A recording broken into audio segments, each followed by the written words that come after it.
தேவ பிள்ளையே, இந்த நேரத்தில் ஆண்டவர் தெளிவாக பேசுகிறார்.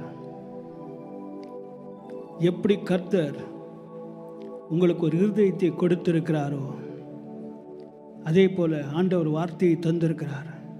எதற்காக இருதயத்தை தந்தார்? அந்த இருதயம் சில காரியங்களை செய்ய வேண்டும் என்று.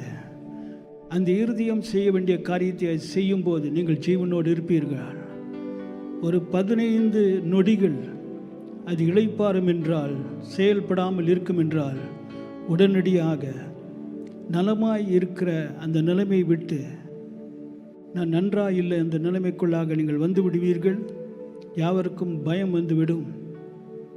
ஆகவே உங்களுடைய இருதயம் தவறாமல் நீ ஜீவிக்கும் நாளெல்லாம், நீ 80 வயது இருந்தாலும் 80 வருடங்களாக 15 நொடிகள் கூட இளைப்பாறாமல் அது செய்ய வேண்டிய வேலையை உத்தமமாய் அது செய்கிறது. ஏன் தெரியுமா? அது கர்த்தருடைய நியமனம். இதை நீ விசுவாசிக்கிறாய். அதே போல கர்த்தர் உனக்கு வார்த்தையை கொடுத்திருக்கிறார். எதற்காக? நீ ஜீவிக்கும் நாளெல்லாம் இளைப்பாறாமல் தொடர்ந்து அது செய்ய வேண்டியதை செய்யும்படியாக. அந்த வார்த்தை தேவன் எதற்காக அனுப்பினாரோ அதை நிச்சயமாக செய்து கொண்டே இருக்கும். இதை நீ விசுவாசிக்க வேண்டும். உன் இருதயத்தை குறித்து நீ சிந்திக்கிறாயா? அது கிரியை செய்யுமா செய்யாதா என்று உனக்கு எவ்வளோ தைரியம் இருக்கிறது, நம்பிக்கை இருக்கிறது.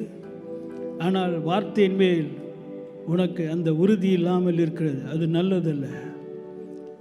நல்லா கவனிச்சுக்கோ. இருதயம் கூட செயல்படாமல் போகலாம், ஆனால் வார்த்தை செயல்படாமல் இருக்க முடியாது. வார்த்தைக்கு வல்லமை இருக்குது. எப்படிப்பட்ட வல்லமை தெரியுமா? செயல்படாத இருதயத்தை செயல்பட வைக்கும் வல்லமை வார்த்தையினிடத்தில் இருக்கிறது. இப்படிப்பட்ட வார்த்தையை கர்த்தர் தந்திருக்கிறார். ஆகவே தேவ பிள்ளையை, இந்த உலகத்தில் ஜீவிக்கும் நாளெல்லாம் கர்த்தர் உனக்கு கொடுக்க இருக்கும் அந்த வார்த்தையை பிடித்துக்கொள். உபாகமம் 32ஆம் அதிகாரம் 47ஆம் வசனத்தில், இது உனக்கு வியர்த்தமான காரியம் அல்ல, இது உன் ஜீவனாய் இருக்கிறது, இதனால் நீ ஜீவிக்கும் நாட்களை நீடிக்க பண்ணுவாய் என்று கர்த்தர் தெளிவாக சொல்லியிருக்கிறார். வியர்த்தமான காரியம் அல்ல இந்த வார்த்தை. இதுவே உன் ஜீவன், இதுவே உன் ஜீவனாய் இருக்கிறது.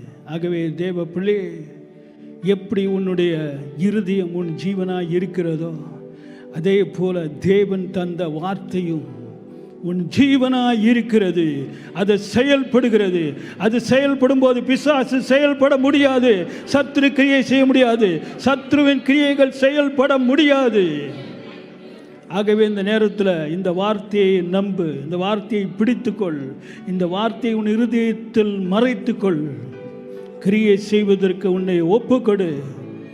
நீதிமான் செழித்து வளருவான். இந்த வார்த்தைகளை பிடித்துக்கொள். தேவனுடைய அனுக்கிரகமும் தேவனுடைய கிருபையும் உன்னை சுற்றிலும் உனக்காக செயல்படுவதை நீ காணப்போகிறாய்.